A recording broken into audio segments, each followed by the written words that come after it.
बंदी छोड़ सतगुरु रामपाल जी परमेश्वर जी की जय हो। सत्साई भाई और बहनों, दया परमपिता परमेश्वर सारी सृष्टि के रचनहार सतगुरु रामपाल जी भगवान की, जिनके विशेष आशीर्वाद से, जिनके कृपा दृष्टि से, दया दृष्टि से आप और हम सभी साध संगति से जुड़े हुए सत्सेवक भाई बहन निरंतर परमेश्वर जी के भक्ति मार्ग पर ज्ञान को आधार बनाकर दृढ़ता के साथ आगे बढ़ रहे हैं। इस कलयुग की बिचली पीढ़ी में साक्षात धरती पर प्रकट पूर्ण ब्रह्म परमात्मा सतगुरु रामपाल जी परमेश्वर जी के विशेष आशीर्वाद के बिना ऐसा बिल्कुल भी संभव नहीं हो सकता था। ये परमेश्वर की विशेष दया जो मालिक ने अपनी शरण में लिया, और शरण में लेने के बाद परमेश्वर ने हमें साध संगति का मौका दिया, क्योंकि परमात्मा कहते हैं कि साध संगति हरि भक्ति बिन कोई न उतरे पार, और निर्मल आदि अनादि है गंदा सब संसार। साध संगति से भेद जो पाया, परमेश्वर सतगुरु रामपाल जी ने सफल बनाया। आज गुरुदेव भगवान का विशेष आशीर्वाद और साध संगति की बदौलत ही हम पूर्ण ब्रह्म परमेश्वर, जो असंख्य ब्रह्मांडों का स्वामी है, जो निर्गुण रूप में सतलोक में बैठकर सभी का भरण पोषण करता है, वह परमेश्वर स्वयं धरती पर संत रामपाल जी के रूप में प्रकट है, जिनको हम आज पहचान पाए, जान पाए। तो भाई और बहनों, अब इतनी बड़ी मेहर गुरुदेव भगवान ने आप और हमारे ऊपर कर दी है, तो हमने भी किसी भी प्रकार से कोई भी कसर इस भक्ति मार्ग में, भक्ति को लेकर, मर्यादाओं को लेकर, गुरुदेव के प्रति भाव और श्रद्धा को लेकर नहीं रखनी है। तो भाई और बहनों, यथार्थ भक्ति बोध के सरलार्थ के ऊपर हम आगे बढ़ें, उससे पहले गुरुदेव भगवान से विनती करेंगे, आशीर्वाद लेंगे, ताकि परमेश्वर हमें सद्बुद्धि बख्शे और उनके कर कमलों से रचित यथार्थ भक्ति बोध के अनुवाद को हम समझ सकें। बंदी छोड़ सतगुरु रामपाल जी परमेश्वर जी की जय हो। परमपिता परमात्मा सारी सृष्टि के रचनहार, कुल मालिक, असंख्य ब्रह्मांडों के स्वामी, जगत गुरु, तीनों लोकों में प्रवेश करके सबका भरण पोषण करने वाले राजाधिराज, आत्माधार, नाथों के नाथ, देवों के देव, महादेव, सर्वेश्वर, महेश्वर, मृत्युंजय, अजरो अमर, आदि अनादि, सनातनी प्रभु, जगत पिता जगदीश्वर, श्री श्री 1008 की उपाधि के वास्तविक अधिकारी, अकाल मूर्ति, शब्द स्वरूपी राम, वासुदेव, सर्वगतम ब्रह्म, परम पूजे, प्रथम पूजे, परम संत, परम पुरुष, परम धनी, परम दयालु, सत्य कबीर, हक्का कबीर, कबीर, अल्लाह अकबर, बाखबर, अल्लाह ताला, जगत के तारणहार, जगत के मुक्तिदाता, जगत के जगन्नाथ, हारे के सहारे, हिंदुओं के राम, मुसलमानों के अल्लाह, सिखों के वाहिगुरु, ईसाइयों के मसीह, दया के सागर दया निधि, करुणा के सागर करुणा निधि, स्वयंभू परिभू, संकट मोचन, कष्ट हरण, मंगल करण, दुख भंजन, अविगत कबीर, निर्विकार निर्विषम परमात्मा, अलय अलेख सतगुरु, आदि अनादि सतगुरु, असली मर्यादा पुरुषोत्तम, असली राम, असली कृष्ण, असली घनश्याम,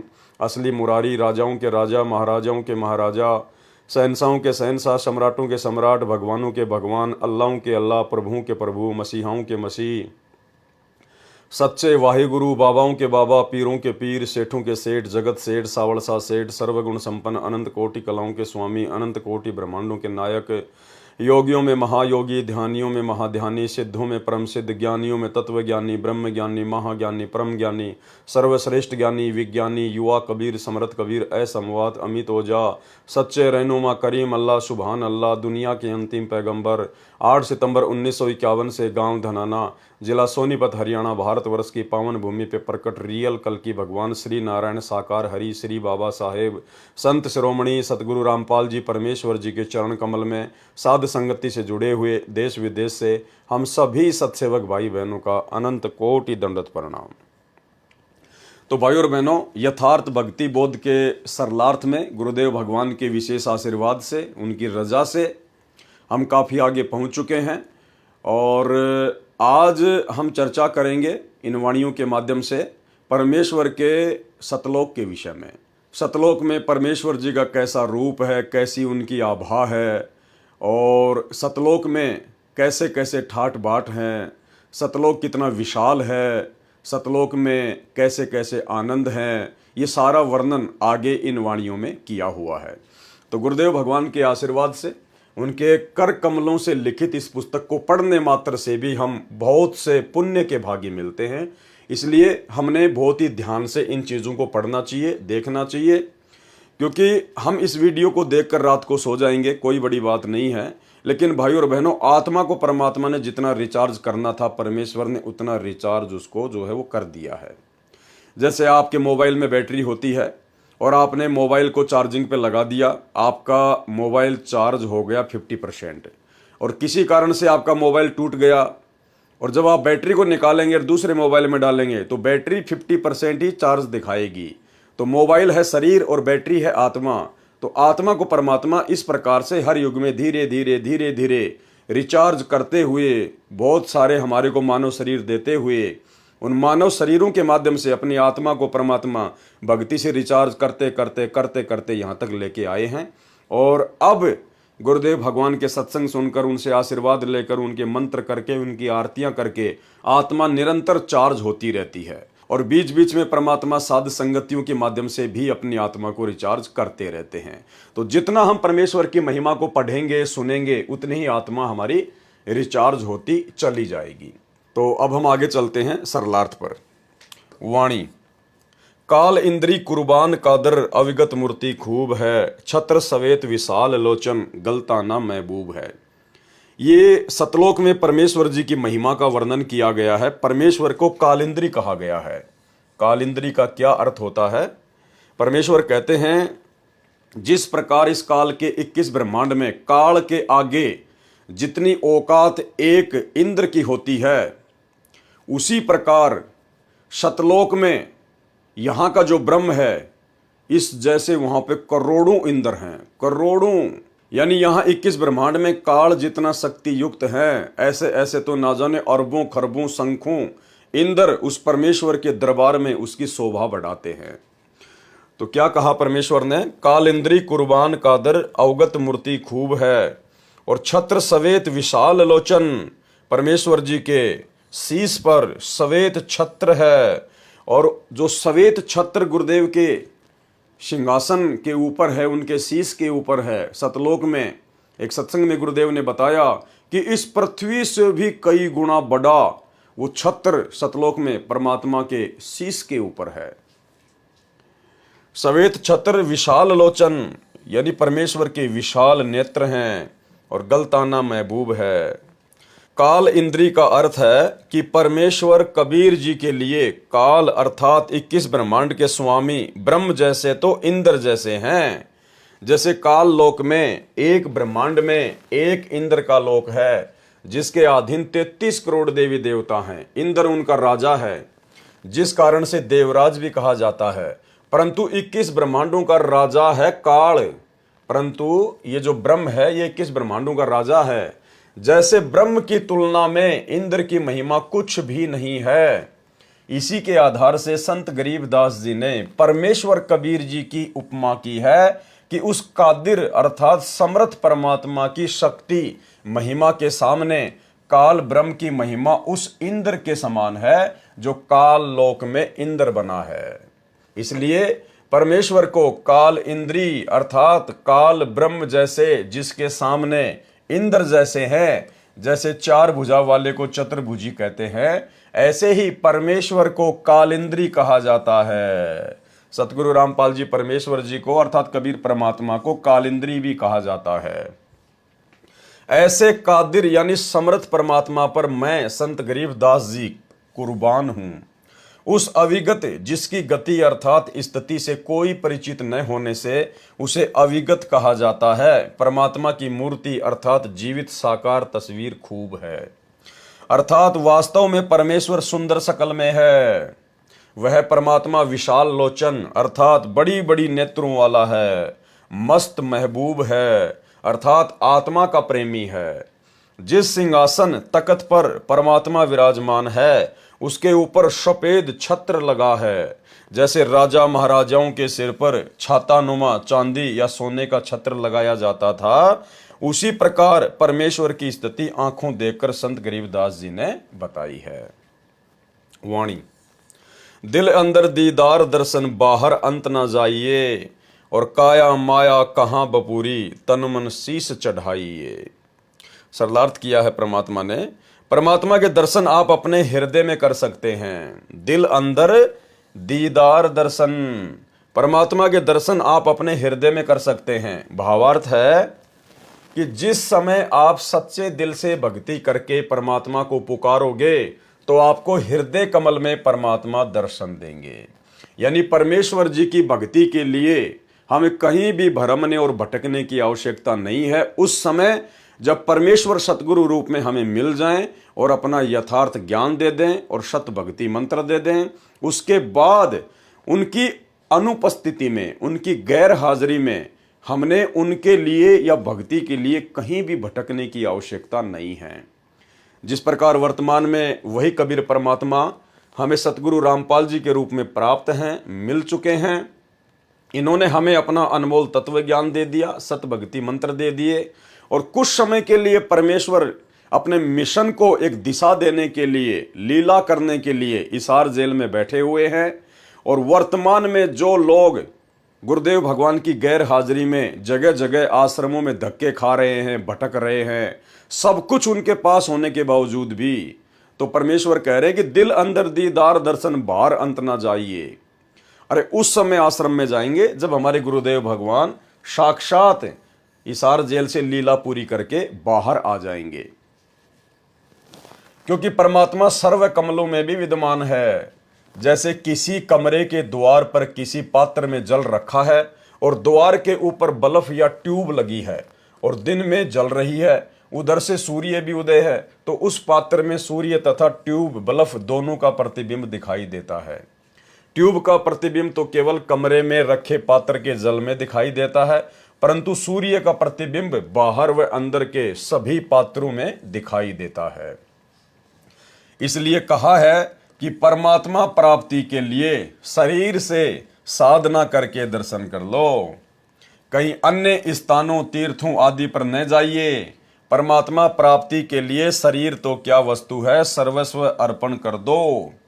यानी जिस भगत की भक्ति सही चल रही होगी, जो मर्यादा में रहकर यथार्थ मंत्रों का जाप कर रहा होगा, तो उसके हृदय कमल में उसको परमेश्वर जी के दर्शन होने शुरू हो जाएंगे।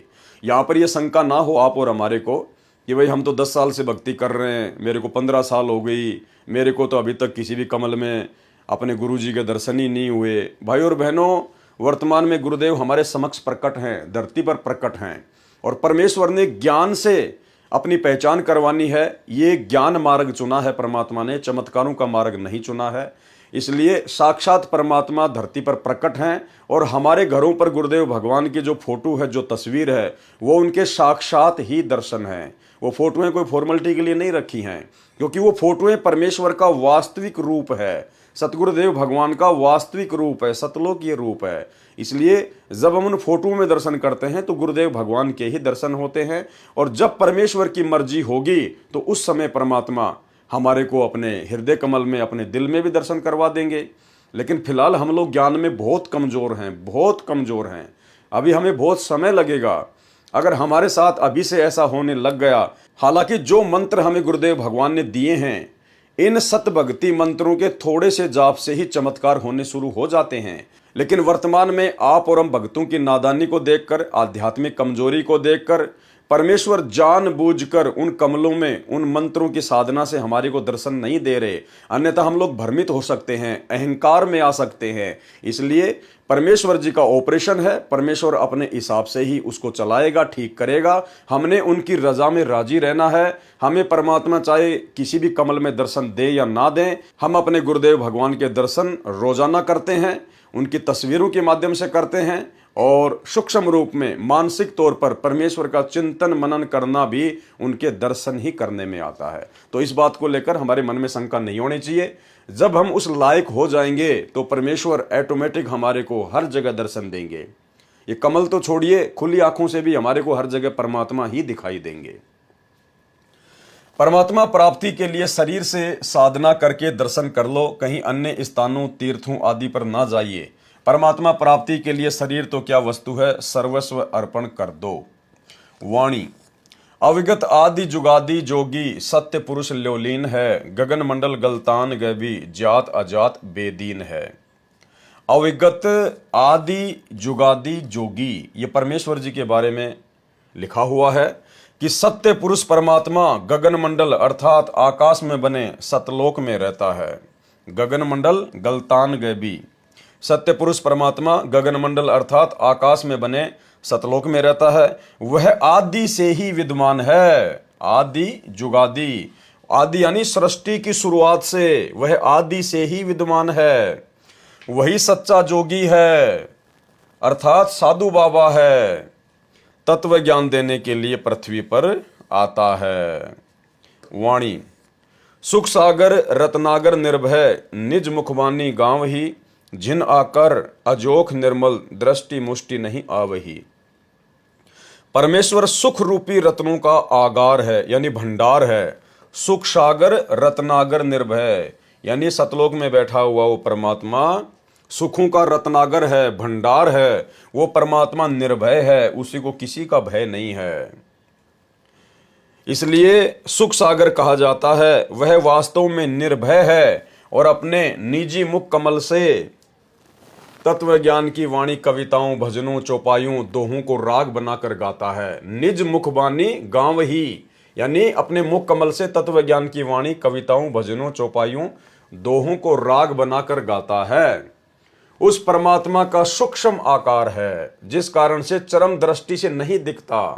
उस परमात्मा का सूक्ष्म शरीर अजोख अर्थात जिसको कोई जोखिम खतरा नहीं है, उसका शरीर नष्ट नहीं होता, उसका शरीर अविनाशी है, निर्मल है अर्थात निर्विकार है।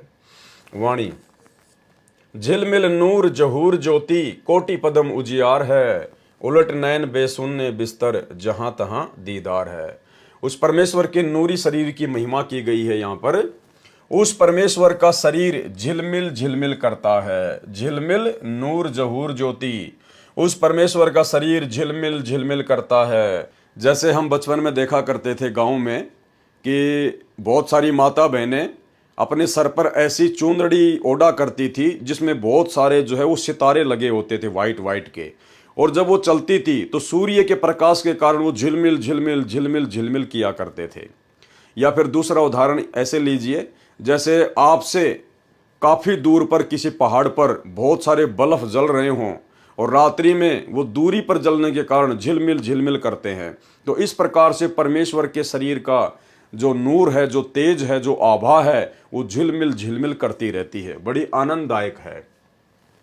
उस परमेश्वर का शरीर झिलमिल झिलमिल करता है।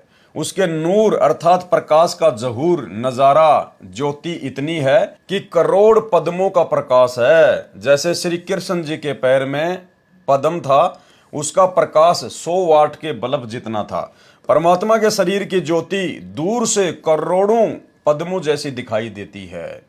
उसको देखने के लिए अपने नेत्रों को संसार से उलटकर हटाकर ऊपर उस शून्य रूप आकाश में लगा, अर्थात जो गुरुदेव भगवान ने हमें साधना दी है, जो मंत्र दिया है सतनाम का, सुरति नृति मन और पवन के साथ में पूर्ण मर्यादा में रहकर हम उन मंत्रों का जाप करें और एक समय हमें उस परमेश्वर के दर्शन होने शुरू होंगे। जहां परमात्मा का बिस्तर अर्थात निवास है, वहां उस परमेश्वर का वास्तविक दर्शन होता है, जिसके एक रोम अर्थात शरीर के बाल का प्रकाश करोड़ों सूर्य तथा करोड़ों चंद्रमाओं से भी अधिक है। वाणी, अष्ट कमल दल सक्कल रमता, त्रिकुटी कमल मद निरखही, श्वेत ध्वजा सुन गुम्मट आगे, पचरंग झंडे फर्क ही। उस परमेश्वर का वास कहाँ कहाँ है, वो परमेश्वर कहाँ कहाँ रहता है। अष्ट कमल दल सक्कल रमता, 8वें कमल दल यानी अक्षर पुरुष के लोक में भी वो परमात्मा रमा हुआ है, रहता है। और त्रिकुटी कमल मध्य निरखही, और त्रिकुटी पर भी वो परमात्मा सतगुरु रूप में विद्यमान रहता है। जैसे वाणी संख्या 20 के सरलार्थ में स्पष्ट किया है कि कमरे का बल्ब तो केवल कमरे में रखे पात्रों के जल में ही दिखाई देता है, परंतु सूर्य कमरे के बाहर भी जल में दिखाई देता है। उसी का प्रमाण इस वाणी संख्या 24 में स्पष्ट किया है कि एक 8वां कमल दल समूह है, अष्ट कमल दल सक्कल रमता। 8वां कमल दल समूह है जो काल के लोकों से बाहर अक्षर पुरुष के लोक में है, यानी 8वां जो कमल है वो अक्षर पुरुष का है। काल तक के लोक में ये जो हमारा जो पिंड है, इसमें एक ब्रह्मांड की पूरी रचना है, इसमें केवल 7 ही कमल हैं, 7 ही कमल हैं। 8वां कमल अक्षर पुरुष का है आठवां कमल दल समूह है जो काल के लोकों से बाहर अक्सर पुरुष के लोक में है, उसमें भी परमात्मा है। इसके साथ साथ सकल अर्थात सर्व स्थानों पर उसकी सत्ता है। उसको त्रिकुटी कमल में भी देखा जाता है। शून्य अर्थात आकाश में शून्य स्थान वाले सतलोक में परमात्मा के गुम्मट के ऊपर सफेद ध्वजा फरक रही है, लहरा रही है। उस गुम्मट नुमा महल में परमेश्वर सिंहासन पर विराजमान है। उस गुम्मट के आगे ऊंचे स्तंभ पर 5 रंग का झंडा अलग से फरक रहा है। यानी ये परमेश्वर जी की और उनके सतलोक की महिमा की गई है। वाणी सुन मंडल सतलोक चलिए, नोदर मुंद बिसुन है, दिव चिशब्यों एक बिंब देखा, निज श्रवण सुनि धुनी है। ऊपर शून्य रूप आकाश में बने सतलोक में चलो, शून्य मंडल सतलोक चलिए। उसके लिए बाहर के 9 दर 9 द्वारों को मूंद कर बंद करके दिव्य चिश्मों यानी नेत्रों से एक बिंब अर्थात चमकता चेहरा देखा, अपने कानों से सतलोक की धुन अर्थात शब्द की आवाज सुनी। ये गरीबदास जी महाराज जी कह रहे हैं कि जब मैं गया परमात्मा के साथ में तो मैंने इस प्रकार से उस परमेश्वर जी के दर्शन किए। सुन मंडल सतलोक चलिए, नोदर मुंद बिशुन है, दिव चिशब्यों एक बिंब देखा, निज श्रवण सुनि धुनी है।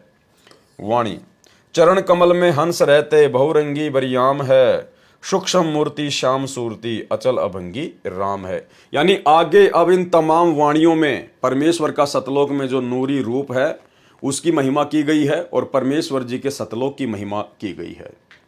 चरण कमल में हंस रहते, बहुरंगी बरियाम है, सूक्ष्म मूर्ति श्याम सूरती, अचल अभंगी राम है। उस परमेश्वर के चरण कमल में अर्थात उनके लोकों में उनकी शरण में हंस निर्विकार भगत जन रहते हैं।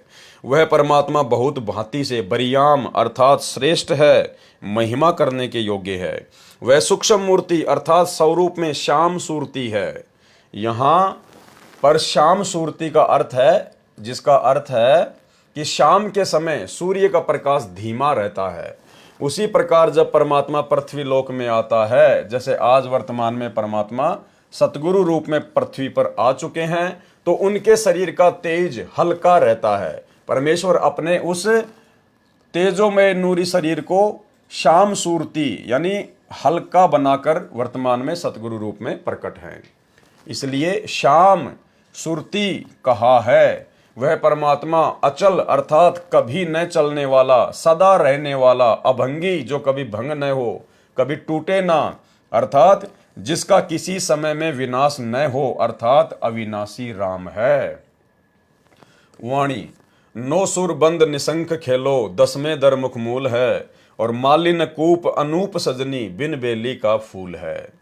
भगत को हिदायत दी है कि 9 सुर जो शरीर में 9 सुराग हैं, जैसे 2 नाक, 2 कान, 2 आंखें, 1 मुख, पेशाब इंद्री तथा मल द्वार, ये 9 सुराख 9 द्वार कहे हैं, जिनको बंद करके अर्थात इनसे हटकर 10वां द्वार है सुषुम्ना द्वार। उस 10वें द्वार में मुख अर्थात मुख्य मूल अर्थात मोक्ष की जड़ें हैं। वहां से ऊपर की कठिन चढ़ाई प्रारंभ होती है। हे सजनी अर्थात सखी अर्थात आत्मा, सतलोक में न कोई माली अर्थात बाग लगाने वाला है। माली न कूप अनूप सजनी, सतलोक में न कोई माली अर्थात बाग लगाने वाला है तथा ना सिंचाई के लिए कुआं है। क्योंकि जिस समय ये वाणी संत गरीबदास जी ने बोली थी सन 1730 से 1778 तक, उस समय उस क्षेत्र में सिंचाई कुओं से होती थी। सतलोक में अपने आप प्रभु कृपा से बाग लगे हैं, सिंचाई भी अपने आप होती रहती है। सत्य पुरुष किसी माता से नहीं जन्मा, वह बिन बेली का फूल है, अजन्मा है, बिन बेली का फूल है। यानी जैसे जो फूल वगैरह जो लगते हैं पेड़ पर, वो किसी न किसी बेल से लगते हैं, किसी न किसी वो टहनी से लगते हैं। लेकिन परमेश्वर के विषय में कहा कि वो बिन बेली का फूल है, यानी वो किसी माता से पैदा नहीं हुआ है। वाणी श्वास ऊश्वास पवन को पलटे, नाग फुनी को भूंच हैं, सुरती नृति का बांध बेड़ा, गगन मंडल को कूच हैं। अब भाई और बहनों, ये वाणी बहुत इंपॉर्टेंट है, क्योंकि देखो परमेश्वर ने हमें साध संगत से जुड़े हुए भाई बहनों को वर्तमान में अपने विशेष आशीर्वाद से उस स्थिति में लाके खड़ा कर दिया कि अब हमने परमेश्वर जी के सत भक्ति मंत्रों को, चाहे प्रथम नाम हो चाहे सतनाम हो, हमने विशेष ध्यान से जाप करना पड़ेगा। जो विधि परमेश्वर ने उन मंत्रों के जाप करने की बताई है, सुरति नृति मन और पवन के साथ में एकांत में बैठकर एकाग्रचित होकर ध्यान लगाकर, अब हमने उस विधि से इन मंत्रों का सुमरण करना पड़ेगा, शुरू करना पड़ेगा। आशीर्वाद गुरुदेव भगवान का रहेगा, अन्यथा भक्ति नहीं बनेगी, उस स्तर की नहीं बनेगी जिस स्तर की भक्ति परमात्मा चाहते हैं। वो समय अलग था, वो शुरुआत का समय था कि नाम उठत नाम बैठत नाम सोवत जागबे, नाम खाते नाम पीते नाम सेती लागबे। बच्चा जब पहली क्लास में आता है तो उसको बोल बोल के पढ़ाया जाता है, गा गा के पढ़ाया जाता है, A for apple, B for ball. और जब वही बच्चा 8वीं 10वीं में चला जाता है तो उस बच्चे को पूरी वास्तविकता समझ में आ जाती है। फिर वो बच्चा बोल बोल कर नहीं पढ़ाई करता कि A for apple, B for ball, फिर वो डायरेक्ट सेंटेंस बोलता है, क्योंकि उसको पता चल गया कि ए से केवल एप्पल ही नहीं है, ए से तो ना जाने हजारों की संख्या में मीनिंग होते हैं। तो इसी प्रकार गुरुदेव भगवान ने आप और हमारे को उस लायक बना दिया साध संगति से जोड़ के कि अब हमने परमेश्वर की भक्ति को, उनके सत भक्ति मंत्रों को विशेष सावधानी से लेना पड़ेगा। श्वास ऊ श्वास पवन को पलटे नाग फुनी को भूंच है, सुरती नृति का बांध बेड़ा गगन मंडल को कूच है। श्वास जो बाहर छोड़ते हैं तथा ऊ श्वास जो अंदर लेते हैं, यानी सतनाम के विषय में परमात्मा समझा रहे हैं। इस विधि से जो नाम के जाप को करके वायु को अर्थात श्वास को सूक्ष्म करके नागफनी अर्थात सर्पनुमा नाड़ी जो नाभि के चारों ओर 2.5 लपेटे लगाए है, उसका ढीला करना है, उसको ढीला करना है, तब ऊपर चलने का मार्ग मिलता है, तब ऊपर चलने का मार्ग मिलता है। और वो होगा कैसे? वो सतनाम के जाप से होगा।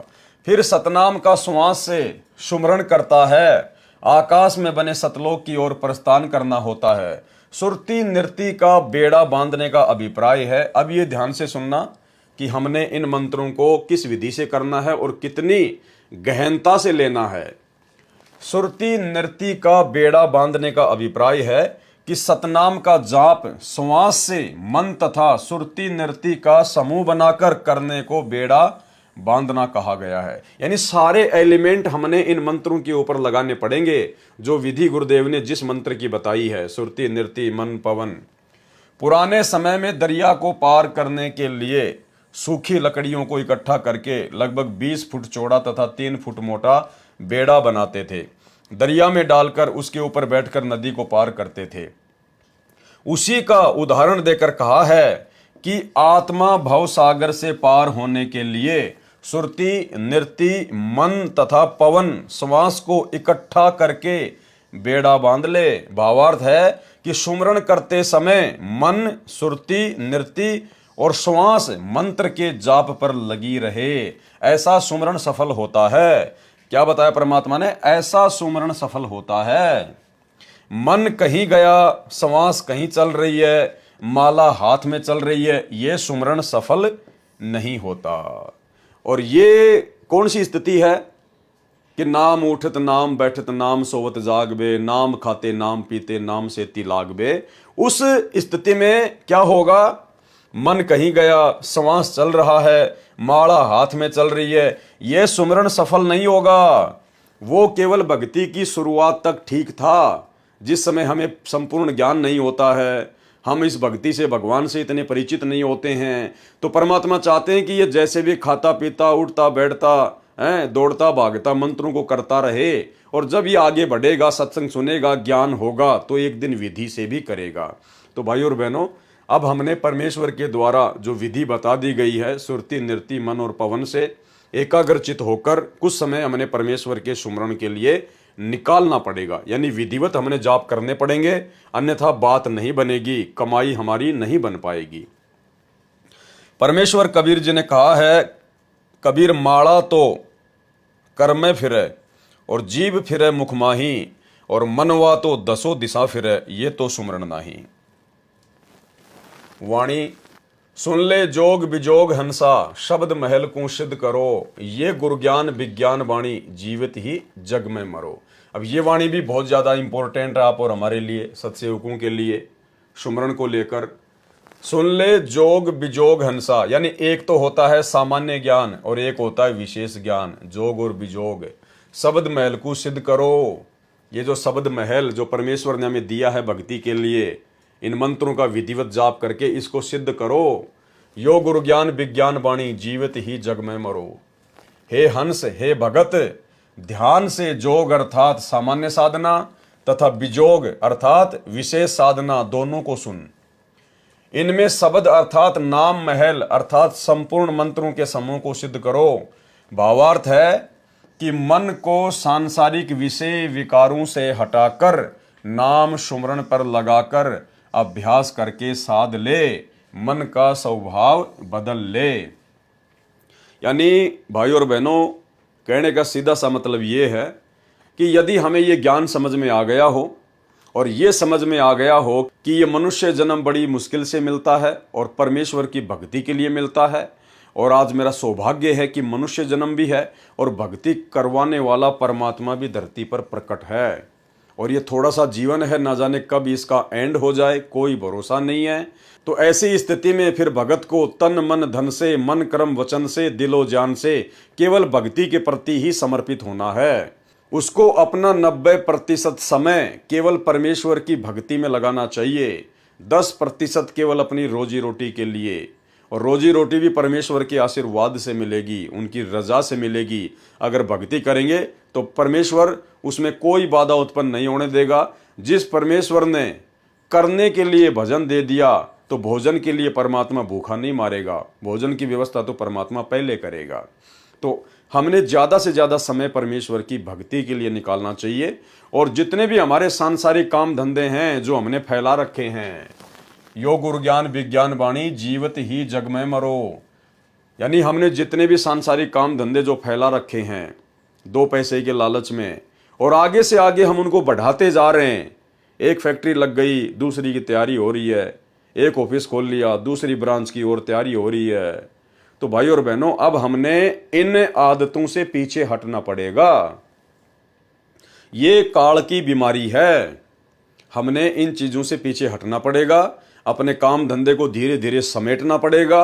अगर ज्ञान समझ में आ गया तो ज्यादा समय हमने परमेश्वर की भक्ति को देना पड़ेगा, सत्संग सुनने को देना पड़ेगा, सुमरण को देना पड़ेगा, तब कहीं जाके हमारी बात बनेगी। और जितने भी विषय विकार हैं उनसे भी हमने पीछे हटना पड़ेगा गुरुदेव भगवान के आशीर्वाद से।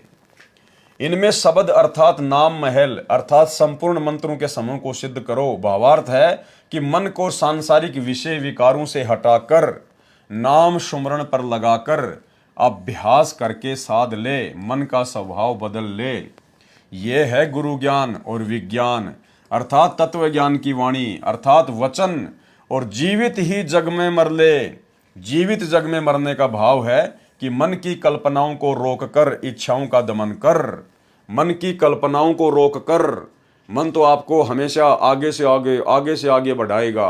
और अब तो आपको परमात्मा की भक्ति मिल गई, आपको सहारा मिल गया परमात्मा का, अब तो आपका काम धंधा पहले से कहीं अच्छा चलेगा। तो मन आपको आगे से आगे दौड़ाएगा कि बेटा काम बढ़ा, लेबर बढ़ा। तो भाई और बहनों, इन मन की कल्पनाओं को हमने रोकना है, ये सोचकर कि ये काम धंधे करते करते तो असंख्य जन्म बीत गए, कुछ भी हाथ नहीं आया। और भाई और बहनों, अब ये परमात्मा मिला है, काम धंधा भी परमात्मा चलाएगा, थोड़े से में पूरे परिवार का पेट भरेगा, समय आने पर हर प्रकार की हमारी इच्छाओं की पूर्ति करेगा। और बाकी जोड़ जोड़ के रखना, बैंक बैलेंस बनाना, ये फिर भक्ति में भक्तों के काम नहीं है। जीवित जग में मरने का भाव है कि मन की कल्पनाओं को रोककर इच्छाओं का दमन कर।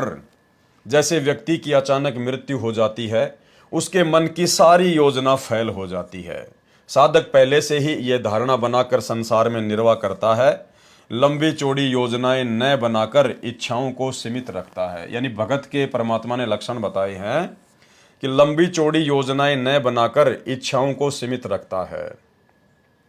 क्योंकि आज हम जिन कारकों, कोठियों को, बड़ी बड़ी फैक्ट्रियों को बनाने में, अपने काम धंधे को बढ़ाने में, प्लाटों पे प्लाट लेकर पटकने में, जमीनों पर जमीन लेकर पटकने में, जो अपना जितना समय बर्बाद हम कर रहे हैं, ये सब कुछ चीज़ें यहीं रह जानी है, कुछ भी साथ नहीं जाएगा, शरीर भी साथ नहीं जाएगा, सबको पता है।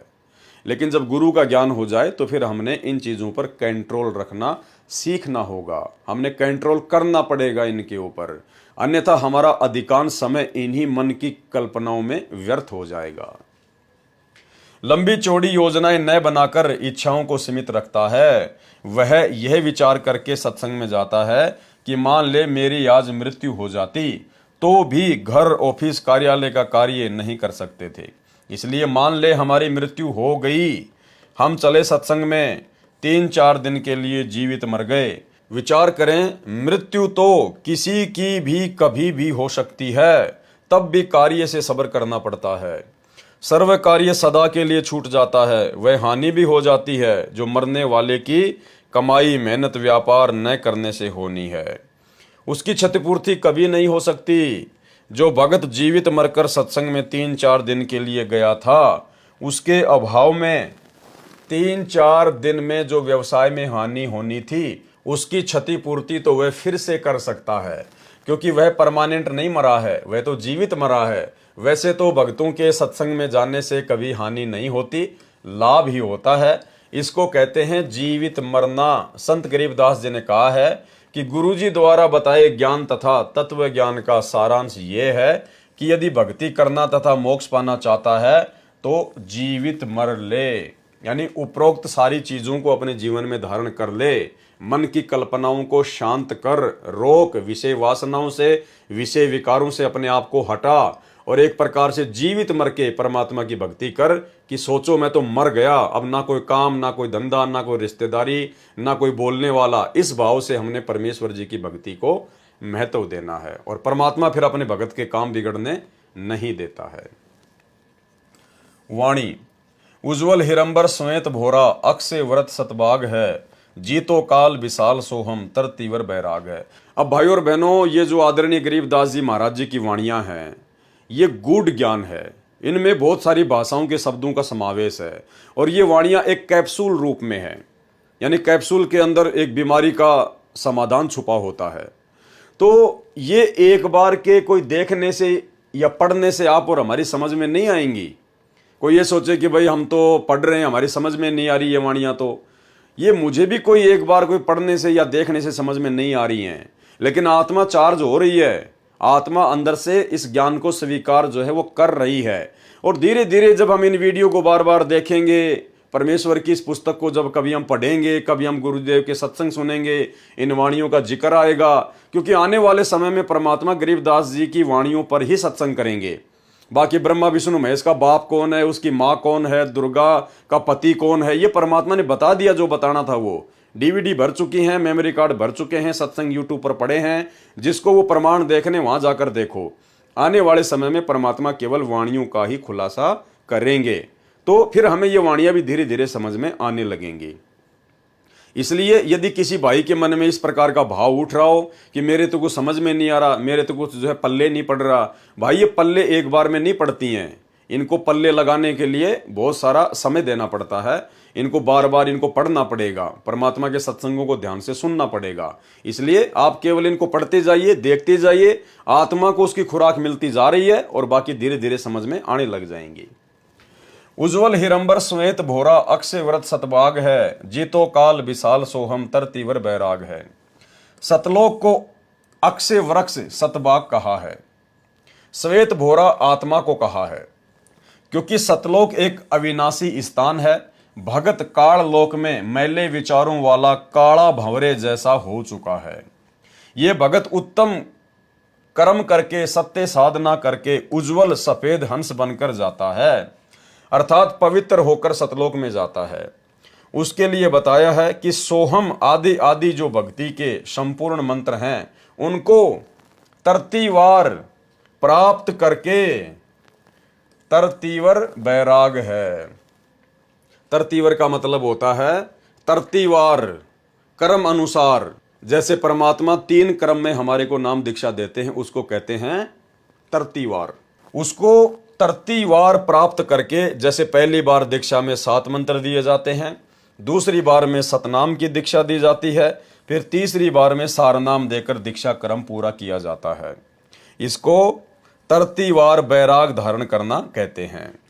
मोक्ष के लिए वैराग्य कर ले, संसार के अस्थायी सुख तथा संपत्ति संतान से मोह कम करके वास्तविकता को ध्यान में रखकर साधना करने को संत जी ने कहा है, जिससे काल के जाल से मुक्त हुआ जा सकता है। इसे काल को जीतना कहा गया है। वाणी मनसा नारी कर पनिहारी, खाखी मन जहाँ मालिया, कुंभक काया बाग लगाया, फूले हैं फूल बिसा लिया।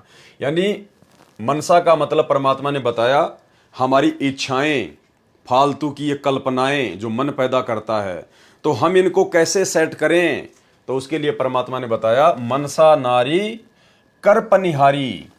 अब ये पनिहारी क्या होती है? इस साखी में उपमा अलंकार है। मन की कल्पनाओं को उस औरत की तरह भक्ति तथा शुभ काम में लगाए रख, जैसे पहले के समय में पानी लाती थी, उसको सारा दिन पानी लाने में ही व्यस्त रहना पड़ता था, उसको पनिहारी कहा जाता था। खाखी मन जो अज्ञान से प्रेरित होकर सांसारिक चौंचलों वैभव को प्राप्त करने के लिए मनसा अर्थात कल्पनाएं करता रहता है, खाखी मन जहां मालिया, यह कल्पनाओं का बाग लगाने वाला माली है।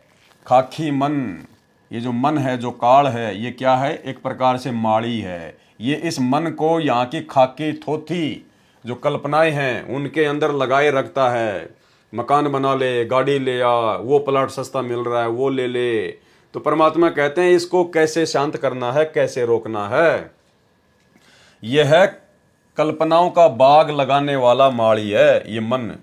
उस मनसाधारी अर्थात कल्पनाओं को श्वास श्वास से नाम का जाप का पानी लाने वाली पनिहारी नारी बना ले, अर्थात व्यस्त रख।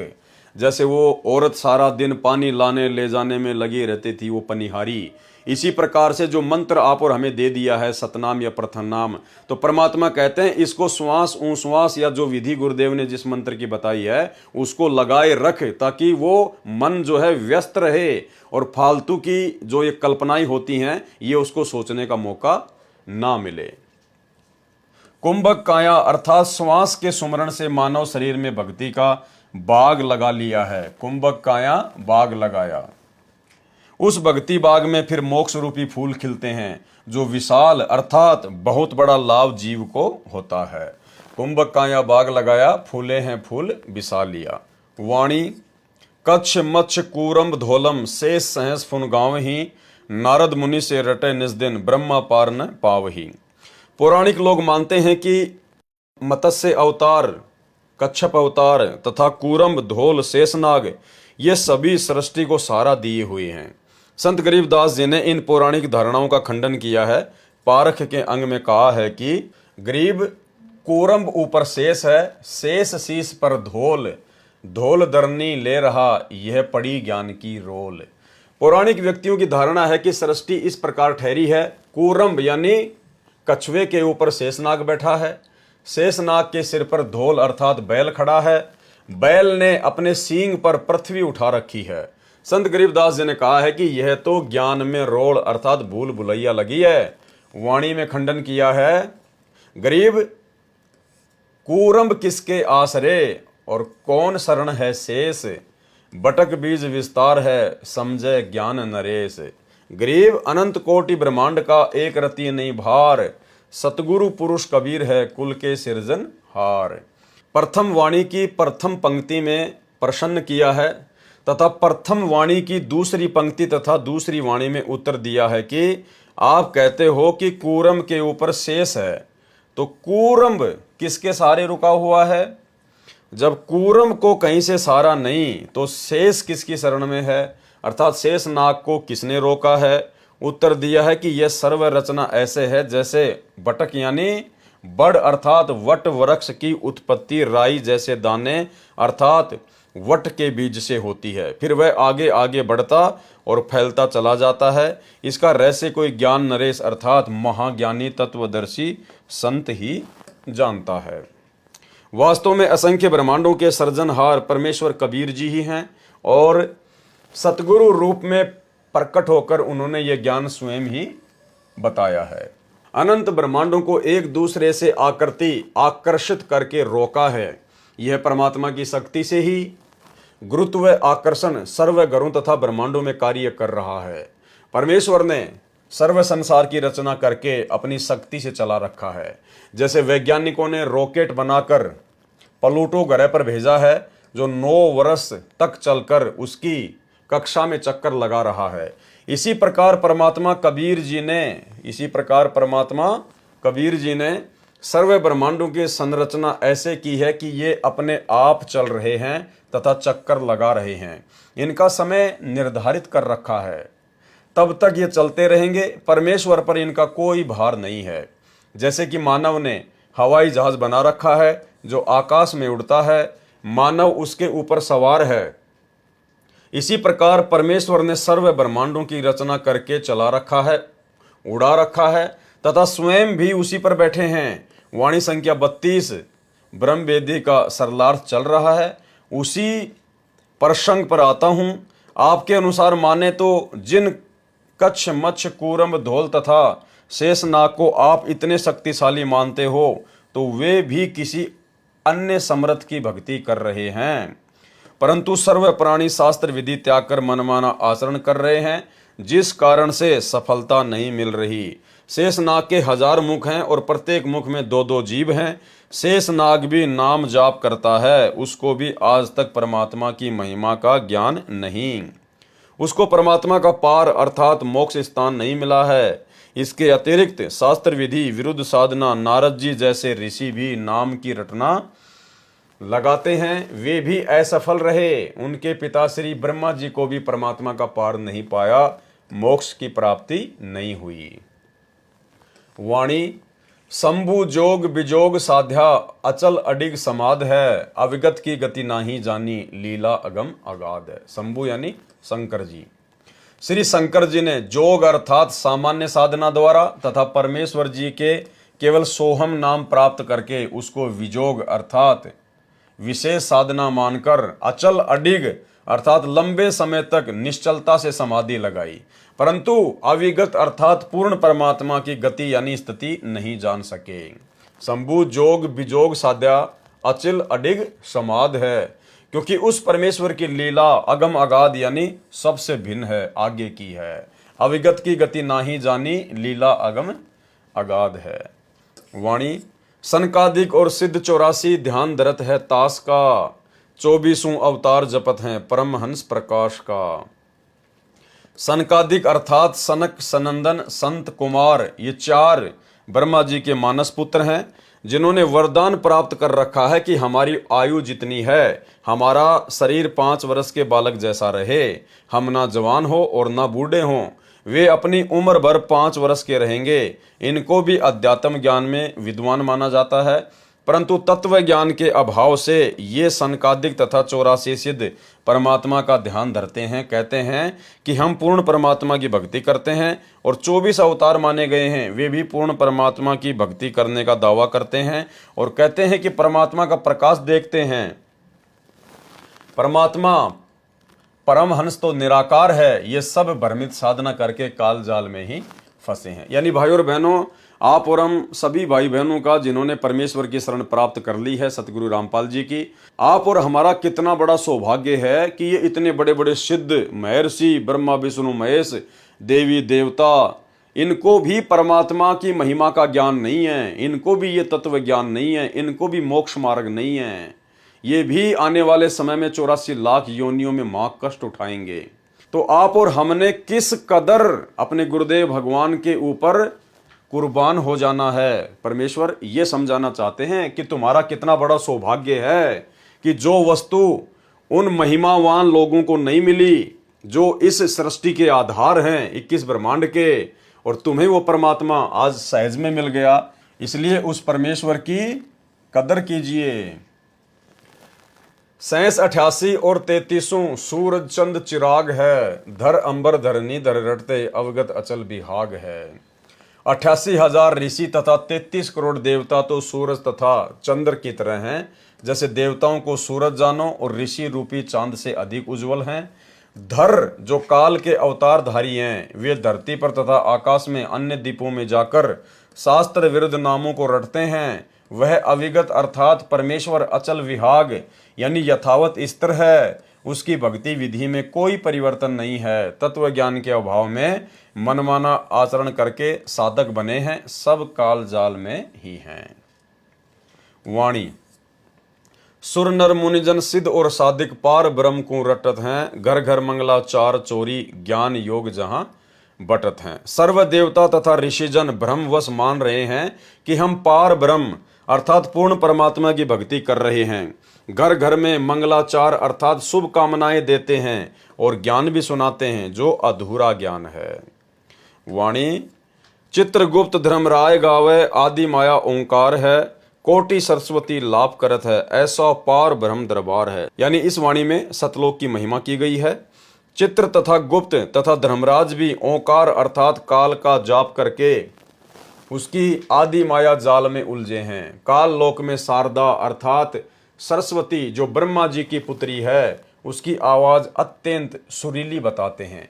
उसके गाने सुनकर देवता लोग आनंद लेते हैं। संत गरीबदास जी ने बताया है कि सतलोक जो पार ब्रह्म का दरबार है, उसमें ऐसी ऐसी करोड़ों सरस्वती अपनी सुरीली आवाज में गाने गाती हैं। वाणी कामधेनु कल्पवृक्ष जाके इंद्र अनंत सुर भरत हैं, पार्वती कर जोर लक्ष्मी सावित्री शोभा करत हैं। इस वाणी में भी सतलोक की महिमा की गई है। सरलार्थ सत्य पुरुष परमेश्वर के सतलोक में काल लोक में बने स्वर्ग महास्वर्ग जो ब्रह्मलोक में है, उसकी तरह कामधेनु सर्व सुख पदार्थ खाने के लिए उपलब्ध कराने वाली गाय जो कामना यानी इच्छा करते ही वस्तु प्रस्तुत कर देती है, ऐसा मानना है। तथा कल्पवृक्ष सर्व मनोकामना पूर्ण करने वाला पेड़ जो स्वर्ग महास्वर्ग में माना जाता है, जो काल लोक के कल्पवृक्ष तथा कामधेनु से कई गुना अधिक सुविधादायक है। उस परमात्मा के दरबार में इंद्र सर्व गाने बजाने वालों की टीम के साथ वहां सुर भरता है अर्थात गाने गाता है। भावार्थ है कि इस काल लोक में स्वर्ग का राजा इंद्र है, उसके सामने उसको खुश करने के लिए एक गायक मंडली स्त्री पुरुषों का समूह गाने नाचने का प्रोग्राम करते हैं। परंतु सत्य पुरुष के दरबार में उस इंद्र जैसे स्वयं उस मंडली समेत गाने नाचने का प्रोग्राम करते हैं। यानी सतलोक की महिमा की गई है कि वहां इतना वैभव इतना सुख है। ऐसे ऐसे अनंत प्रोग्राम सत्य पुरुष के सतलोक में होते हैं तथा यहाँ की महान देवियां पार्वती लक्ष्मी तथा सावित्री जैसी सुंदर देवियां परम पुरुष के दरबार की शोभा बढ़ा रही हैं। वाणी गंधर्व ज्ञानी और मुनि ध्यानी पांचों तत्व खवास हैं, त्रिगुण तीन बहुरंग बाजी कोई जन बिरले दास है। गंधर्व एक देव श्रेणी है, वे विद्वान भी माने जाते हैं तथा मुनि ध्यानी अर्थात ऋषिजन ध्यान बहुत करते हैं। ऐसे ऐसे सतलोक में अनेकों हंस हैं और पांचों तत्व उस सतलोक में नौकर हैं। काल लोक में तो पांच तत्व प्रधान हैं, क्योंकि यहाँ सर्व रचना पांच तत्व से बनी है। त्रिगुण यानी ब्रह्मा रजगुण विष्णु सतगुण तथा शिव तमगुण है, ये तीनों यहाँ काल लोक में प्रधान है। इन्हीं पांचों तत्व तथा तीन गुणों से काल की सर्वबाजी अर्थात रचना व्यवस्थित है। परंतु यहाँ पर सब अभिमानी है। दास अर्थात नम्र भगत तो कोई कोई है। वाणी ध्रुव प्रहलाद अगाध अग है, जनक विदेयी जोर है, चले विमान निदान विद्या धर्मराय की बंद तोड़ है। काल की भक्ति करने वाले ध्रुव तथा प्रहलाद जैसे बहुत अगाध यानी सर्वोपरि भक्ति वाले अगय यानी आगे पहुंचे हुए माने जाते हैं। और जनक विदेयी को भी इसी श्रेणी में लेते हैं, जो विमान में बैठकर स्वर्ग गए थे। रास्ते में नरक में 12 करोड़ प्राणी कष्ट झेल रहे थे। राजा जनक विदेयी ने अपनी भक्ति से आधे पुण्य उनको संकल्प करके दे दिए, जिस कारण से वह नरक खाली हो गया। धर्मराज का विधान है कि जिसका जितना नरक समय है वह नरक में कष्ट भोगेगा, और जिसका जितना समय स्वर्ग में है वह उतने समय स्वर्ग का सुख भोगेगा। परंतु राजा जनक जी ने वह बंद तोड़ दिया, अपने पुण्यों का आधा हिस्सा देकर उनका वह नरक समय समाप्त कर दिया, जिस कारण से वे 12 करोड़ प्राणी स्वर्ग में चले गए। परंतु राजा जनक को काल ने लूट लिया, उसके आधे पुण्य समाप्त कर दिए, जिस कारण से वह पुण्यात्मा शीघ्र पुण्यहीन होकर पुनर्जन्म को प्राप्त हुई और सिख गुरु नानक जी के रूप में श्री कालूराम मेहता खत्री के घर पंजाब की धरती पर जन्मे। अब देखो भाई और बहनों, इसमें बहुत सारी बातें हैं। परमेश्वर के आगे काल की कोई औकात नहीं है। काल केवल उतना ही सोच सकता है जितना परमात्मा चाहते हैं। अब काल ने सोचा कि मैंने राजा जनक को लूट लिया, मैंने उसके आधे पुण्य लूट लिए, और जब तक इसके पुण्य इन 12 करोड़ आत्माओं के साथ में रहेंगे तब तक तो मैं इनको जो है स्वर्ग में बैठा दूंगा, और जैसे पुण्य समाप्त होंगे फिर इनको इनका वो कर्म भोगने के लिए मैं इनको नरक में डाल दूंगा। और मैंने राजा जनक के आधे पुण्य लूट लिए। ठीक है, काल की सोच अपनी थी, लेकिन ये रजा परमात्मा की थी, ये गुरुदेव भगवान की मर्जी थी। क्योंकि भाइयों और बहनों, युगों युगों से परमात्मा उस आत्मा के साथ में थे, और कलयुग की पिछली पीढ़ी में उस आत्मा को मनुष्य जन्म देकर उनको पार भी करना था। तो परमेश्वर की दया थी, अगर राजा जनक के वो पुण्य परमात्मा समाप्त ना करवाते तो 650 साल पहले यानी 550 साल पहले आदरणीय नानक जी का जन्म ही नहीं होता धरती पर। क्योंकि परमात्मा ने उनके उसी हिसाब से वो पुण्य काल के माध्यम से नष्ट करवा दिए, ताकि जब परमात्मा सन 1398 में इस कलयुग के प्रथम चरण में आए तो उसके थोड़े समय बाद में वो राजा जनक वाली आत्मा भी नानक जी के रूप में जन्म लेकर धरती पर आ जाए। तो सोचिए भाइयों और बहनों, जैसे ही राजा जनक के पुण्य समाप्त हुए, काल ने उसको नीचे पटक दिया। अब यदि राजा जनक अपने वो आधे पुण्य उन 12 करोड़ आत्माओं को ना देता तो भाइयों और बहनों 550 साल पहले वो यहाँ पे जन्म लेकर पैदा ही ना होता, क्योंकि उसके आधे पुण्य और शेष होते और ना जाने कितने समय तक वो ऊपर ऐश करता, आराम करता। तो सब कुछ परमेश्वर ने सेट किया हुआ है। काल केवल खुश हो जाता है कि मैंने बहुत अच्छा कर दिया, मैंने उसको लूट लिया, मैंने ये कर लिया। लेकिन परमात्मा जिन आत्माओं के साथ में है, उन आत्माओं का अकाउंट फिर परमात्मा के अकॉर्डिंग होगा, सबका नहीं होता। जो परमेश्वर के हंस होते हैं, जो किसी कारण से भक्ति छोड़ देते हैं, त्याग देते हैं, लेकिन जो गुरुद्रोही नहीं होते, उनके साथ फिर परमात्मा रहता है, फिर उनका अकाउंट परमात्मा के हाथ में होता है। तो सारा खेल ये सतगुरु रामपाल जी भगवान का, उस कबीर भगवान का था। दूसरी ओर 12 करोड़ आत्माओं को नरक से निकलवा कर स्वर्ग ले गए। इस कारण से वाह वाह प्रशंसा के पात्र बने, परंतु अपना भक्ति धन लुटा दिया। फिर वे 12 करोड़ प्राणी राजा जनक द्वारा दिए पुण्य का समय स्वर्ग में भोगकर फिर उसी नरक में डाले गए। उनका जो नरक भोगने का समय शेष बचा था वह तो भोगना ही पड़ा। तत्व ज्ञान न होने के कारण राजा जनक ने उपकार भी किया, परंतु उन 12 करोड़ आत्माओं को कोई लाभ नहीं हुआ, क्योंकि उनको नरक तो भोगना ही पड़ा। कुछ समय स्वर्ग में रहकर क्या लाभ हुआ? कुछ नहीं, क्योंकि आम व्यक्ति ये मानता है कि कुछ समय तो सुख मिला उन 12 करोड़ प्राणियों को। परमेश्वर कबीर जी ने संत गरीबदास जी को तत्व ज्ञान दिया था, उसके आधार से वह कुछ समय के लिए मिला सुख व्यर्थ है। यदि पुण्य नरक में न आना पड़ता तो राजा जनक जी का उपकार सराहनीय था। वह सतनाम सारनाम की सत्य साधना से संभव है। इसलिए कहा है कि राजा जनक भी लुटे गए और उन 12 करोड़ प्राणियों को भी पुण्य नरक भोगना पड़ा। राजा जनक ने जो कार्य किया वह जोर है, अर्थात खूब है, प्रशंसा के योग्य है। ऐसे ऐसे और भी बहुत से धर्मात्मा हुए हैं, परंतु तत्व ज्ञान में कहा है कि आत्म प्राण उद्धार ही ऐसा धर्म नहीं हो, यानी जो किसी आत्मा का उद्धार कर दे, उसका मोक्ष करवा दे, उससे बढ़कर और कोई धर्म नहीं है। और यह धर्म वर्तमान में सतगुरु रामपाल जी परमेश्वर जी के हाथ में है। भावार्थ है कि यदि जीवात्मा का जन्म मरण, कभी स्वर्ग कभी नरक का चक्कर कोई छुड़वाता है तो उससे बढ़कर कोई धर्म नहीं। ये कार्य परम संत ही कर सकते हैं। कौन कर सकते हैं? परम संत ही कर सकते हैं। और वे परम संत स्वयं कबीर परमात्मा है, जो आज धरती पर सतगुरु रामपाल जी के रूप में प्रकट हैं। वाणी गोरख दत्त जुगादी जोगी नाम जलंधर लीजिए, भरतरी गोपी चंदा सीजे ऐसी दीक्षा दीजिए। बड़े साधकों के नामों में गोरख दत्तात्रेय जलंधर नाथ जैसे एक युग तक योगी अर्थात साधक बनकर साधना करके सिद्ध बने। उनको जैसा ज्ञान था उसके आधार से उन्होंने सच्चे मन से साधना की, परमात्मा प्राप्ति के लिए सर्व न्योछावर कर दिया। भले ही उनको पूर्ण मोक्ष प्राप्त नहीं हुआ, परंतु उनका प्रयत्न एक सच्चे संत तथा भगत वाला था।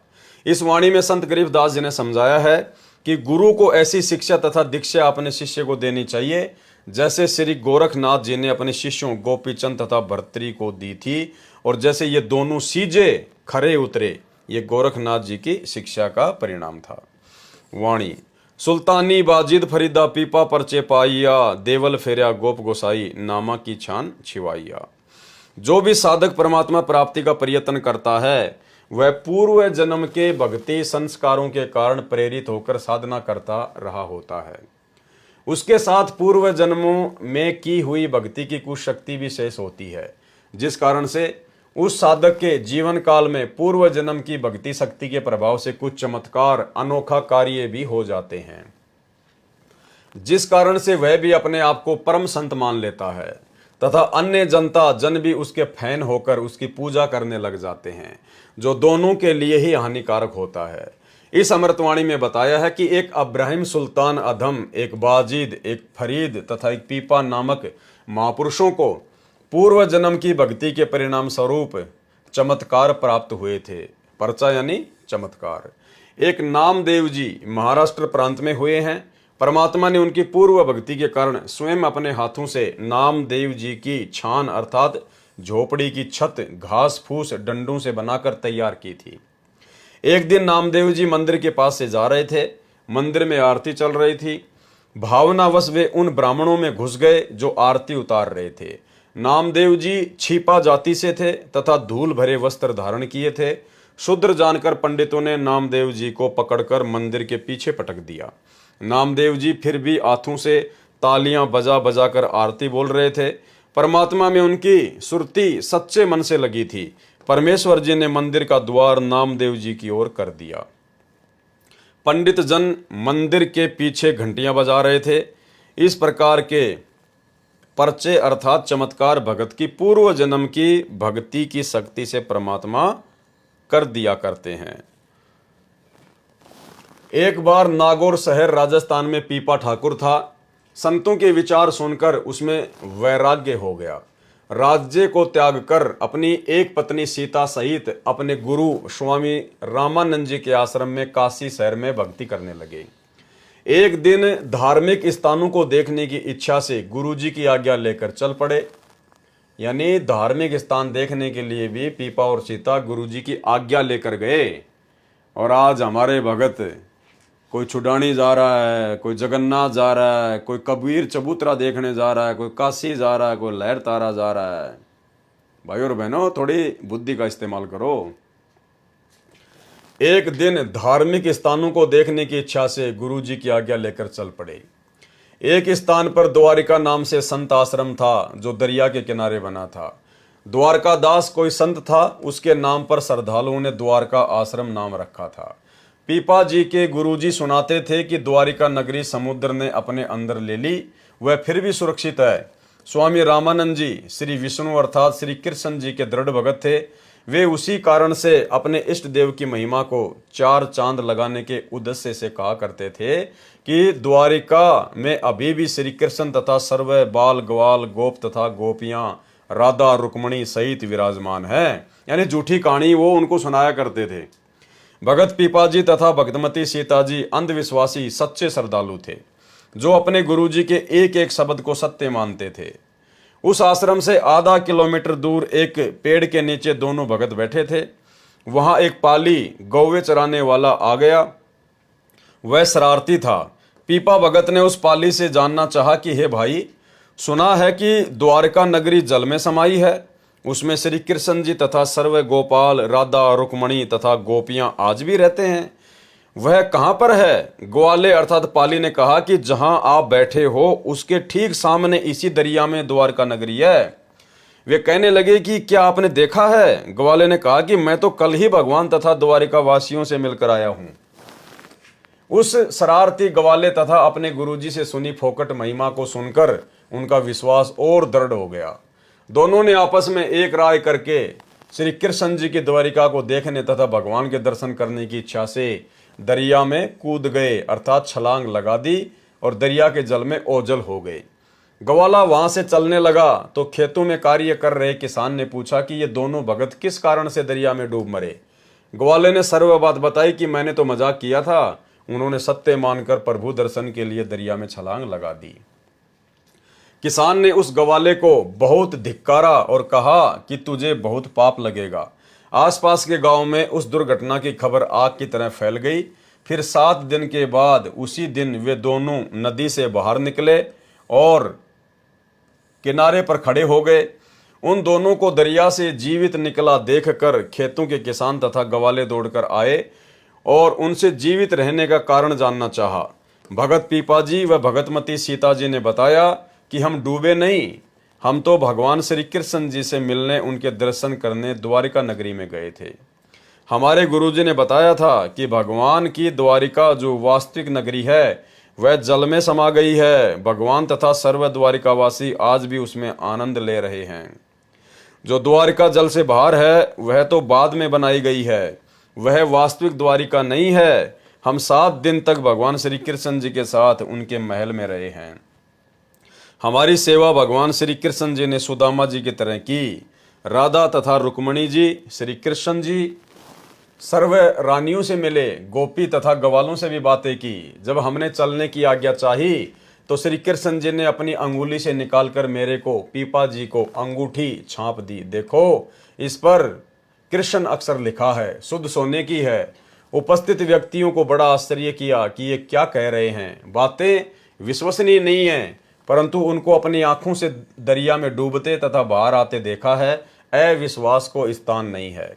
जब वे अपने गुरु रामानंद जी के आश्रम काशी बनारस में पहुंचे तो उनको भी श्री कृष्ण जी से मिलने और 7 दिन तक उनके साथ रहने की बात कही तो उनको भी विश्वास नहीं हुआ। कहने लगे कि क्या कह रहे हो, तुम्हारा दिमाग तो नहीं चल गया? जल में जीवित कैसे रह सकते हो? जल में तो द्वारिका है, वह तो खंडर हो चुकी है। यानी वो पहले तो कह रहा था कि वहां सभी रहते हैं, श्री कृष्ण, बाल गवाल गोपियां रहती हैं, और अब कह रहा है कि वो तो खंडर हो चुकी है। भगवान श्री कृष्ण जी तो गोलोक में ऊपर जा चुके हैं, उस समुद्र में थोड़े ही हैं। जब पीपा सीता ने बार बार भोलेपन से कहा तथा सर्व गोपाल गोपियों, राधा रुक्मणी, श्री कृष्ण जी से हुई बातें बताई तथा श्री कृष्ण द्वारा दी गई छाप अंगूठी दिखाई जिस पर कृष्ण नाम खुदा हुआ था देवनागरी लिपि में, ये सब पीपा सीता से सुनकर तथा छाप देखकर स्वामी रामानंद जी को विश्वास करना पड़ा। वह छाप वर्तमान में बनारस के श्री द्वारिकाधीश मंदिर में सुरक्षित है। इसलिए वाणी में कहा है कि पीपा परचा पाइया, अर्थात पीपा जी को परमात्मा का चमत्कार प्राप्त हुआ। अब भाइयों और बहनों, ये तत्व ज्ञान है और गुरुदेव भगवान के आशीर्वाद से इसको समझा जा सकता है। इसमें बहुत सारे भेद हैं।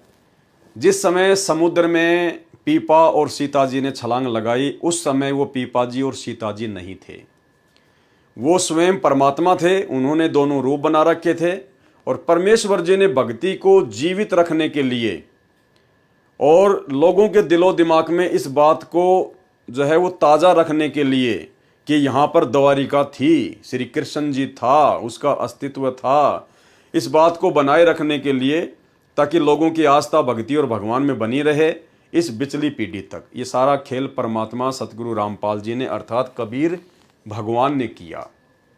कैसे? उससे पहले पीपा जी के साथ में एक घटना और घटी थी। भाई, पीपा तो एक राजा था, नागौर का, राजस्थान का। उसके पास में कोई सिद्धियां नहीं थी, उसके पास में ऐसा कुछ भी नहीं था, और वो अपनी पत्नी सीता के साथ में, रामानंद जी के साथ में भक्ति करने के लिए निकल पड़ा।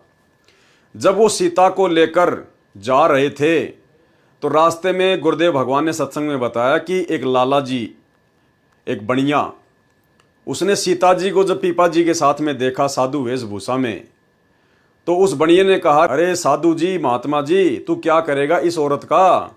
ये तो बनियों के रहने के लायक है, तू क्या करेगा इसका? मेरे को दे दे ये।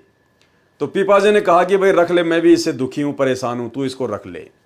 और सीता जो है वो बनिए के पास में चली गई। ना पीपा जी ने कुछ उससे लड़ाई झगड़ा किया, और जब पीपा जी ने कहा कि तू इसको रख ले तो सीता ने भी कुछ नहीं कहा, वो उस लाला जी के पास में रह गई। अब लाला जी शाम को जब गया उसके पास में, वो जब चौबारे में वो बैठी हुई थी, लाला जी ने उसको ऊपर बैठा दिया अपने चौबारे में। शाम को लाला जी गया नहा धो के, तो जैसे उसने दरवाजा खोला तो बेड पर जो सीता थी वो शेरनी बन के बैठी हुई। अब उसको देखते ही वो लाला जी तो बिल्कुल हक्का बक्का रह गया, वो तो डर गया, घबरा गया। परमात्मा ने पूरा उसका विवरण किया है। दौड़ के गया पीपा जी के पास में, बोले महाराज महाराज, बोले हाँ, बोले माई को ले आओ। नहीं, बोलो रख वहीं पे, बहुत सुंदर है वो तो। नहीं, बोले मेरा कालजा पाटस है, बोले माई को ले आओ। फिर वो पीपा जी गए, उसको वापस लाए, वो सीता बन के बैठी हुई थी। तो भाई पीपा तो एक राजा था और सीता उसकी रानी थी, वो बेचारे कहाँ से शेर बन जाते, कहाँ से शेरनी बन जाती। ये सारी लीला परमात्मा करता है। क्यों की परमात्मा ने ये लीला? क्योंकि मालिक को पता था कि पीपा और सीता के साथ में ये घटना घटनी थी। वो बनिया उनको इस प्रकार से बातें बोलना था। और पीपा राजा था, राजा में अहंकार होता है, घमंड होता है, अभिमान होता है, उसको सहन नहीं होती, लड़ाई झगड़ा हो जाता। और साधु संतों में ये बात शोभा नहीं देती है। तो सारा खेल ये परमात्मा ने खेला। परमात्मा ही सीता बना, परमात्मा ही पीपा बना, परमात्मा ही शेरनी बना। और सीता और पीपा को तो जिंदगी में कभी पता भी नहीं चला होगा कि कौन शेर बन गया और कौन शेरनी बन गई। इसलिए परमात्मा कहते हैं कि गुप्त रूप में सब काम सार दे, जो भी विपदा आन पड़े। और ऐसी स्थिति भाई और बहनों वर्तमान में है। आप और हमारे ऊपर संकटों का ढेर है, लेकिन सतगुरु रामपाल जी परमेश्वर जी ने हमसे भक्ति करवाने के लिए उन संकटों को गुप्त रूप में हल्का किया हुआ है।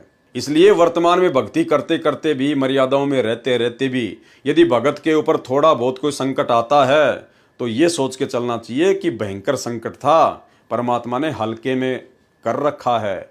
संत शरण में आने से आई टले बला, जय मस्तक में सूली हो, कांटे में टल जा।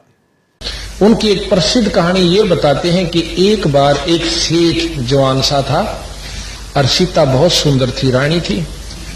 वो सेठ आगे ने बोला, अरे ओ क्या करेगा बाबा जी तो इसका? या तो भाई सेठा ग्रहण जोगी से तो मुन्ने दे देने। सीता ओ पीपा ने बोला, ले जान गिरा, मैं भी दुखी हो रहा सिस्टम में। हाँ सारी आने भाई 24 घंटे चौकसी रखनी पड़े, ले जाए से। सेठ ले आया, मुंह दे रहे सी दिन में शाम सी, ऊपर चौबारे में बिठा दी अपनी दुकान के में, और खूब नहा धोकर सीता ने बोली नहा धोकर आइए। बोला अच्छा। जब वो गहना नहा धोकर कुआड़ खोले तो शेरनी बनी बैठी, बाणिए पैड़ काला में नोकुला करता करता तड़ा आगे देता और थक बुढ़िया लांगड़ रही, लेकर पीपा जी दो रहा है। नो बोला नो से न साधु जी कहाँ? उमाई ने लिया। बोला ना उड़े राख तो मैं क्या मर जा क्या हो गया जब सा मेरी गेल चाल मेरा कालजा पाटे। तो भाई उन्हें लेके पीपा जी गया, बड़ा देखा सीता बैठी नो की नो। बोला की बात हो यार? अगर बस दो जोड़े हाथ भाई तोड़ी जा। बोला तो ऐसी ऐसी कथाएं बंदी छोड़ में दिखाई, क्योंकि जिसमें जो परमात्मा आश्रित हो जाते हैं ना, उनका कोई बाल बांका नहीं कर सकता। जैसा कि इसी में स्पष्ट किया है कि परमात्मा भगत की पूर्व जन्म की भक्ति की शक्ति के आधार से इस तरह की लीला करता है। कौन करता है? परमात्मा करता है, भगत की भक्ति की शक्ति के आधार से, ताकि भगत की तथा अन्य जनता जनों की परमात्मा में आस्था बनी रहे। परंतु जब तक तत्वदर्शी संत नहीं मिलता, तब तक आत्मा का कल्याण नहीं हो सकता। चाहे कितने चमत्कार हो जाओ, कितने ही महान बन जाओ, कितनी प्रसिद्धि प्राप्त कर लो, जब तक तत्वदर्शी संत नहीं मिलता। जो तत्वदर्शी संत वर्तमान में बड़े सौभाग्य से आप और हमें प्राप्त हो चुके हैं। वाणी छान छिवाई गऊ जीवाई, गणिका चढ़ी विमान में, सदना बकरे को मत मारे, पहुंचे आन निदान में। भगत नामदेव को हुए चमत्कारों में से ही परमात्मा ने बताया कि संत नामदेव जी की झोपड़ी की छान, घास फूस की छत छवाई अर्थात डाली थी। एक समय दिल्ली के बादशाह को नामदेव की ख्याति का अर्थात प्रसिद्धि का पता चला। परीक्षार्थ दिल्ली बुलवाया। राजा मुसलमान था। दरबार में एक गाय को तलवार से काटकर मार दिया तथा संत नामदेव जी से कहा कि यदि तेरे श्री कृष्ण में शक्ति है तो इसे जीवित कर दे, नहीं तो तेरी जीवन लीला यहीं समाप्त हो जाएगी। नामदेव जी ने गाय के पैर छुए और परमात्मा से अर्ज की। गाय उसी समय जीवित हो गई। राजा ने भगत से क्षमा याचना की। ये तो पूर्व जन्म की भक्ति से चमत्कार हो रहे थे।